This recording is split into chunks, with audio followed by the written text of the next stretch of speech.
আসসালামু আলাইকুম দর্শক, মাত্র কয়েকদিন আগে আপনাদের সামনে সেনাবাহিনীর উদ্দেশ্যে আমার একটি আহ্বান ছিল।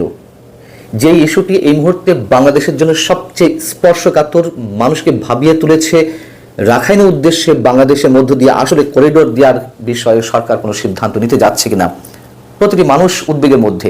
সেই জায়গা থেকে আহ্বান জানিয়েছিলাম সেনাবাহিনী যেন তার অবস্থানটি পরিষ্কার করে, সেনাপ্রধান জেনারেল ওয়াকারুজ্জামান যেন সেনাবাহিনীর পক্ষ থেকে তারা কি চায় সেই জিনিসটি মানুষের সামনে যেন তুলে ধরেন।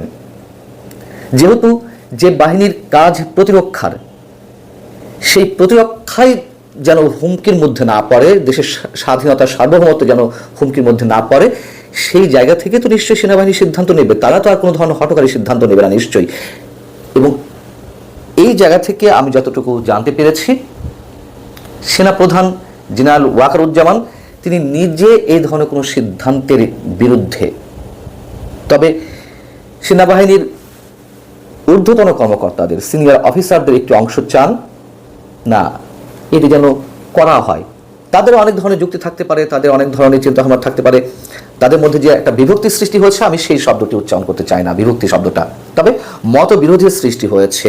অনেকের ধারণা, অনেকে বলতে চান যে সেখানে সেনাবাহিনী সরব উপস্থিত থাকলে সীমান্ত পাহারায় আরও জোরদার করা যাবে, এই ধরনের কিছু যুক্তি থাকতে পারে। কিন্তু আমি এ প্রশ্নও তুলেছিলাম এই আহ্বান জানানোর আগে, সেনাবাহিনীর অবস্থানটি তারা যেন জানায়, এই আহ্বান জানানোর আগে এই প্রশ্ন তুলেছিলাম আমাদের এখন যিনি বা সরকারের যিনি জাতীয় নিরাপত্তা উপদেষ্টা ডক্টর খলিলুর রহমান, তাকে কি কারণে, কি উদ্দেশ্যে এই পদে বসানো হলো? তিনি তো ছিলেন রোহিঙ্গা বিষয়ক অগ্রাধিকার সম্পর্কিত বিশেষ দূত। কেন তাকে জাতীয় নিরাপত্তা উপদেষ্টা দেওয়া হলো, করা হলো যুক্তরাষ্ট্রের পাসপোর্ট হোল্ড করা সত্ত্বেও? এবং প্রশ্ন তুলেছিলাম যে এই ধরনের পদে নিয়োগ দেওয়ার আগে সেনাপ্রধানের সঙ্গে আলোচনা করতেই হবে এমন কোনো কথা নেই, কিন্তু এই মুহূর্তে তো সেনাবাহিনী একটি ভাইটাল রোল রয়েছে এবং সেনাপ্রধানের একটা গুরুত্বপূর্ণ ভূমিকা অন্তত বাংলাদেশের গণতান্ত্রিক প্রক্রিয়া উত্তরণের ক্ষেত্রে রয়েছে। তিনি নিজেও 5 আগস্ট সবার উদ্দেশ্যে বলেছেন, জাতির উদ্দেশ্যে বলেছেন যে তার উপরে যেন বাংলাদেশের মানুষ আস্থা রাখেন, এবং নিঃসন্দেহে বাংলাদেশের আগামী যে নির্বাচন, সেখানে সেনাবাহিনী একটি মুখ্য ভূমিকা থাকবে। সেই জায়গা থেকে আমি বলেছিলাম যে তার সঙ্গে কোনো আলোচনা করা হয়েছে কিনা।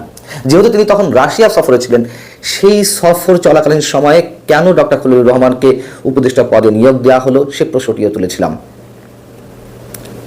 যতটুকু জানতে পেরেছি, ডক্টর খলিলুর রহমান জাতীয় নিরাপত্তা উপদেষ্টা হওয়াতে খুব স্বাভাবিকভাবেই প্রতিরক্ষা বাহিনীতে বা সেনাবাহিনীতে তার একটি প্রভাব এর মধ্যে পড়ার কথা, এবং সে কারণেই কিছু ঊর্ধ্বতন কর্মকর্তা তারা চাইছেন যে করিডোরটি দেওয়া হোক।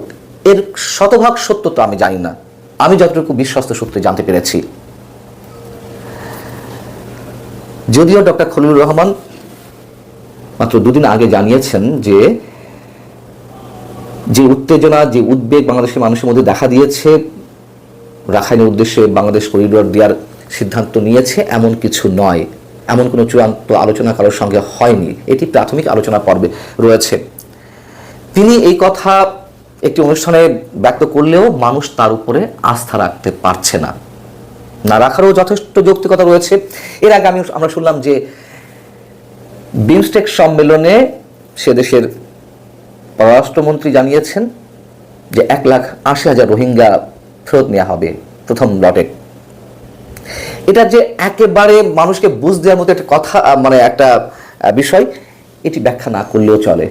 তার কারণ গত এক বছরেই শুধুমাত্র ঢুকে পড়েছে কক্সবাজারে 1,18,000 রোহিঙ্গা, আর 1,18,000 রোহিঙ্গা নিবন্ধনই কেবল হয়েছে। এর বাইরে তো আরো অনেকে থাকতে পারে। যদিও সরকারের কারো পক্ষ থেকে, কোনো পক্ষ থেকে দাবি করা হচ্ছে না, গণমাধ্যমে যেভাবে আসছে, গণমাধ্যমে যেভাবে ছড়ানো হচ্ছে, সামাজিক যোগাযোগের মাধ্যমে যা দাবি করা হচ্ছে, সেগুলো আসলে ঠিক নয়। রোহিঙ্গা ঢুকেছে ঠিকই, এত পরিমাণ নয়, কিন্তু সেখানে দায়িত্বরত কর্মকর্তারাই তো গণমাধ্যমকে জানিয়েছেন যে এই 1 বছরে 1,18,000 রোহিঙ্গা নতুন করে কক্সবাজারে প্রবেশ করেছে। এখন নতুন করে রোহিঙ্গা প্রবেশের ক্ষেত্রে অনুপ্রবেশ বাড়ার পিছনে কি কারণ?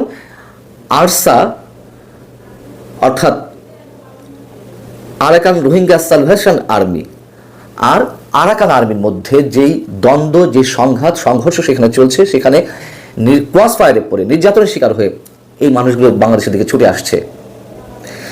এখন আবার শোনা যাচ্ছে যে এটাও আগে আপনাদেরকে জানিয়েছি যে আরসাকে মার্জ করাতে চায় আরাকান আর্মির সঙ্গে, যাতে তারা একসাথে মিয়ানমার সামরিক বাহিনীর সঙ্গে যুদ্ধ করে মিয়ানমারের নিয়ন্ত্রণ তারা নিয়ে নিতে পারে।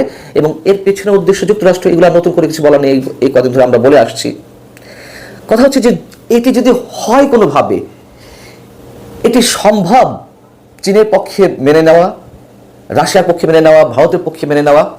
আর আরাকান আর্মি এবং আরসা যে একসাথে মার্চ করে মিয়ানমার সামরিক বাহিনীর বিরুদ্ধে যুদ্ধ করবে, সেটিরও তো কোনো প্রশ্ন ওঠে না। এবং এক্ষেত্রে সৌদি আরবও এগুলোকে সমর্থন করবে না, কারণ সৌদি আরব সেটা দেয় আরসাকে। আর ঐতিহাসিকভাবে আরসা এবং আরাকান আর্মি মুখোমুখি অবস্থানে সবসময়। আরসা মুসলমানদের মধ্য থেকে গড়ে ওঠা সশস্ত্র সংগঠন, আর আরাকান আর্মি তো আমরা সবাই জানি যে বুদ্ধিস্টদের মধ্য থেকে গড়ে ওঠা সশস্ত্র সংগঠন। এটি করতে গেলে তো বা যে কোনো রাষ্ট্রের মধ্যে থেকে করিডোরটা দেওয়া যদি লাগে অন্য কোনো রাষ্ট্রের বা বিশেষ পক্ষের উদ্দেশ্যে, সেখানে তো কয়েকটি পক্ষের সম্মতি প্রয়োজন। অন্তত এই ক্ষেত্রে 4টি পক্ষের সমর্থন প্রয়োজন।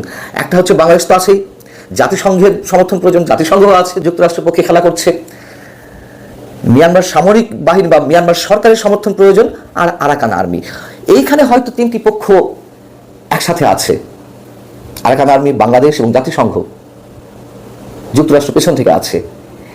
কিন্তু আর যাদের কথা বললাম, তারা কি কোনোভাবেই সম্ভব তাদের পক্ষে মেনে নেওয়া? চীন, রাশিয়া, ভারত।